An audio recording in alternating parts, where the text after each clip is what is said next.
people with chronic long-term schizophrenia or psychotic conditions do have cognitive problems. Some of that is probably the drug treatment, but there is probably an element of that's related to the condition as well. I don't think we currently know the biological basis of that, either the drug-induced element or the inherent element. Okay, I have a second question. This time it's mine. And it's very simple. It's a one-sentence question. Do you believe there's an illness called depression? No, is the quick answer.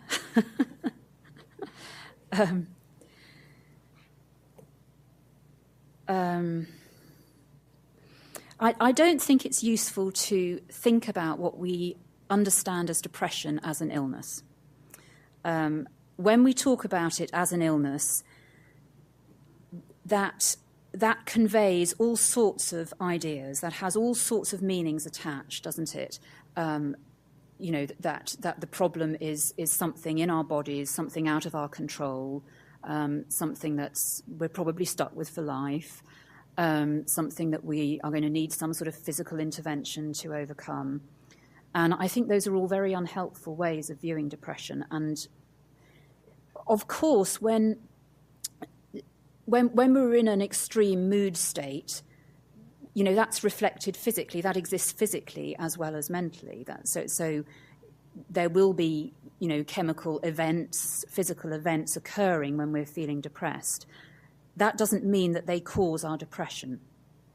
And I don't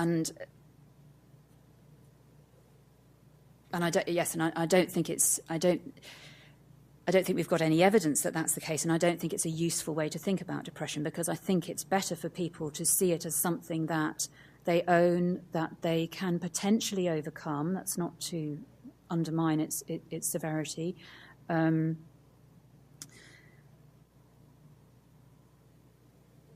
Yeah, I think that'll do. Sorry. Just one more thought about schizophrenia. John Nash. I mean, have we done MRIs on his brain to see if his repeated psychotic episodes affected the brain, the gray matter of his brain? I would guess not. In just thinking about the impact of the drugs. And I know that Peter Breggin did brain studies with rats many years ago and showed a loss of brain matter with the antipsychotic medication. So I would be highly skeptical of the theories around glutamate.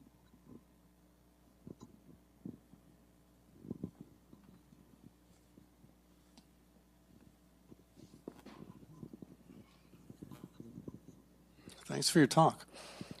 I'll make an observation first and then a comment. We have, as you probably know, a pharmacy school on this campus. We also have a medical school on our other campus a few miles south of here. If I understand correctly, when one is considering the relationship between a particular identifiable disease and some proposed medication for the treatment thereof, use of a disease-centered model can only be appropriate if there's sufficient understanding of the underlying mechanism to justify that perspective. On the other hand, if we're not clear about what the mechanism is, then plainly, if any model could work, it would have to be something more akin to a drug-centered model. And that's not a trivial distinction, because in the first case, well, geez Louise, we have some sense, at least, of what's going on biologically. Whereas in the latter case, we may not. And it's now back to my opening observation. It strikes me that that's a terribly important distinction that faculties of pharmacy schools and medical schools should be dedicated to drawing. And I'm hoping that faculties of both our schools are listening to you and considering how to respond. Thank you. The thing is that if you gave someone a drug and it didn't seem to do anything else, but it made them better, then you could maybe assume or have at least some suspicion that it was having a disease-centered effect. And I think that's why, because the information about what these drugs are actually doing has been silenced effectively, I think that's why the conclusion can be drawn that they're having a disease-centered effect. So the argument goes, well, antidepressants help people with depression, therefore they must be acting in a disease-centered way, therefore depression must be a disease. But as soon as you realise that these drugs aren't inert, they make people feel different. People know that they're taking a drug rather than a placebo, overall anyway, if you take a group of people. Then you start to undermine that, because then there might be other ways that you could get the differences that you see. There could be other explanations for why they have effects. So I agree with you, but I think the other part of the picture is this silencing of the effects of drugs, and that's why it's been possible to conclude, even though we don't know what the disease-centered mechanism is, the disease mechanism is, that drugs have a disease-centered effect. So yes, nice point.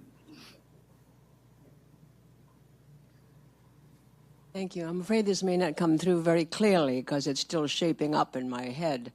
But I'm aware that from your discussion and presentation that drugs are an open question in many ways about how they help.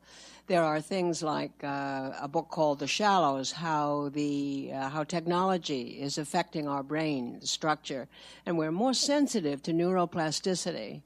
So if these other avenues to assisting people who signify they're in distress are only, what shall I say, marginal tools. They're all we have at the moment because we haven't sufficiently explored or found welcome in our society for other avenues of assistance. And my question to you is, you've opened up wonderfully portholes for other exploration. What are the ones that particularly intrigue you in this field? So I think what you're asking about is what alternatives do we have? Instead of filling people full of drugs, what alternatives do we have? Is that? Yes, okay, thank you. Well, thinking about people with psychosis or schizophrenia, which is what I work in my day job as a psychiatrist, I'm enthusiastic about the Soteria project, if you've heard of that. That was Lauren Mosher is an American psychiatrist who set up a therapeutic community to try and treat people with psychosis, trying to avoid drug treatment if possible. There wasn't a blanket ban on it at all, but they managed to get about something under half of the people that were allocated to this therapeutic community through a psychotic episode without using antipsychotics, with reasonably good outcomes. And there's been a replication of something similar, but it's a community program in Finland. And there was another Soteria therapeutic community in Switzerland. And there's a network in the UK trying to set up small initiatives to help people to do that. And the other thing I'm enthusiastic, and the philosophy was very much about being supportive, non-intrusive, and understanding, and being with people while they were psychotic, really, and trying to help them to find ways to manage. I don't think that's possible for everyone. I do think there are some people who, become very deeply disturbed and become extremely inaccessible. Although I suppose the other point is that it's always important to keep trying, and as some of the anti-psychiatrists argued, R.D. Laing particularly, there's a meaning in psychosis, however bizarre, however outlandish, however inaccessible it seems, and that it's helpful to try and find out what it's a response to. So that's one alternative, but. And for depression and other conditions, I think there are numerous ones. And just to say, I think this addresses your question a bit as well, which I don't feel I answered very well. In fact, I think the best answer to your question is depression and illness is to read Gary Greenberg's excellent book called Manufacturing Depression.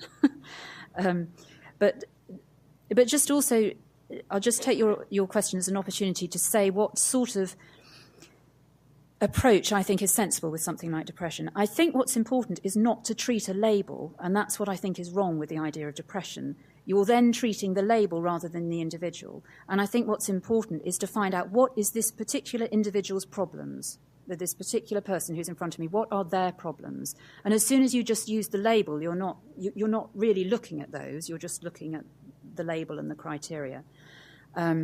And so, of course, the treatment of depression will vary according to the problems that each individual brings to you. Anxiety connections and social conditions. And if you stand allied with the person and exploring those issues, and if you believe in energies of various kinds being transmitted, which I do. Yes, do I need that? You gave a teaser in terms of the sociological conditions that affect anxiety. And so I love the posture of I'm the treater, you're the treatee, and here it is, disables us to explore issues that are big and affecting many people. If I meet with you and I say, I'm struggling with this feeling, you see, a lot of us today see this also. What do you think is causing it? You get into a whole different alliance, different energies, therapeutic energies are exchanged. And, really good point. And I think for me as a mental health practitioner, with that hat on, it's not really possible to be doing that because you are dealing with individuals. But that's why I think things like this, forums like this, are so important, because there is a political angle to this as well, as you say. It's also important not to look at problems simply as problems located within an individual, to take a social perspective, to ask at a social level, why is it that so many people are still unhappy? What is it about modern life that makes people unhappy? We've got, more material wealth than we've ever had in the history of mankind, and yet levels of discontent seem to be ever rising in surveys. And the answer is not in individuals' brains. The answer is in the sort of society that we live in. But we do need some drugs. And for that, I really do want to acknowledge the good-hearted participation of my colleague, Gail Brazo, the Dean of the College of Pharmacy. And I think she did that. Thank you so much for attending and asking those questions. And I want to thank the audience for coming today. And I hope you keep coming to these events. They are very crucial to maintaining a sense of community and health. And it will help us avoid drugs in the future. Thank you.